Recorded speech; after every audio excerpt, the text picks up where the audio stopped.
Welcome to Finances with Felton.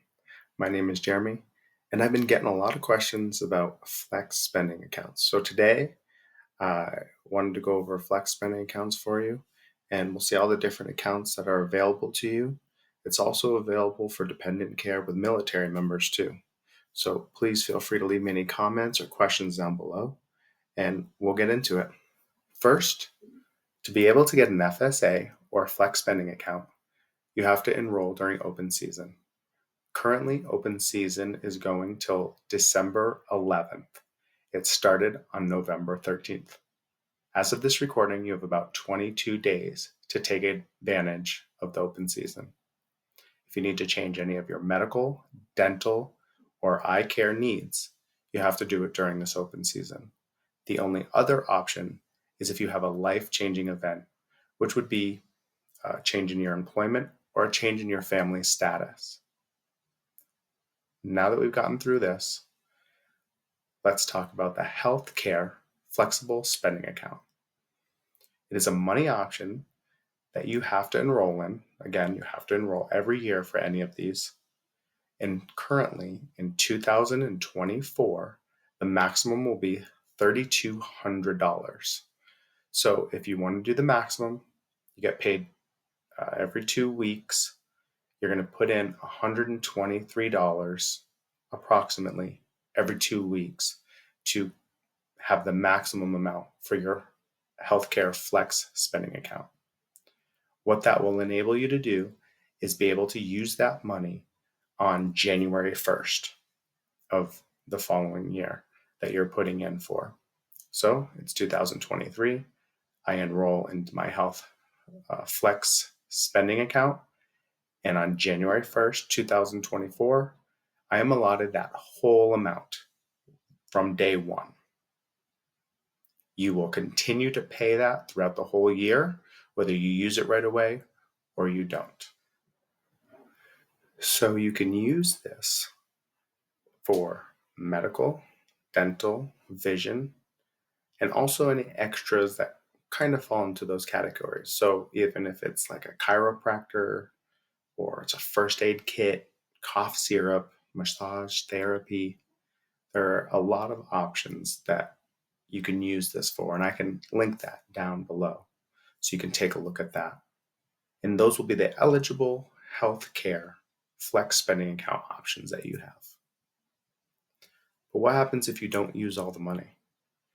So at the end of the year, you will have to use either all of your money or at least only have about $640 left, because that's the maximum that you can roll over to the following year as long as you enroll. If you do not enroll, that money does not automatically go. So if you are currently in a flex spending account and you want to have it for the next year, you have to enroll for next year, say 2024. That way, that account will roll over and you have up to $640 that will roll over. So even if you have $3,000 left in there, only $640 will go. If you have $300, then the whole $300 will go. But you have to enroll every year. So next we have the Limited Expense Healthcare FSA. I know what you're thinking. Why would you want a limited expense healthcare FSA when we just talked about the healthcare FSA? So in my other video, if you haven't seen it, I talk about a health savings account. You can use the limited expense healthcare FSA with an HSA or health savings account, but you cannot use a healthcare FSA with a health savings account. I get it, it's a little confusing, but just think the limited goes with the health savings account. If you don't have a health savings account, go check out my video. You might be tempted to get one. And if not, you might just want to use the health care flex spending account. Okay, so back to the limited. So with the limited, it only works for dental and vision. You can still put $3,200 in. It still helps you with taxes, but you can still only roll over $640. So you just think of that and plan ahead before putting all the money into it, unless you know you're going to use it right away, maybe for braces, or you have glasses and maybe you like to spend a little bit more money on glasses and contacts. So with the limited, you can use it with the health savings account. That's something that I do. And if you need to get glasses or contacts, you can use that, or for any of your dental needs too, braces, mouth guards. And I will also link eligible expenses down in this description so you can check those out too for the limited healthcare flex spending account. So now if you are currently enrolled in a healthcare FSA and you wanted to switch to the limited because you're now using the HSA, which is the health savings account in my other video, it will automatically switch over as long as you enroll into it.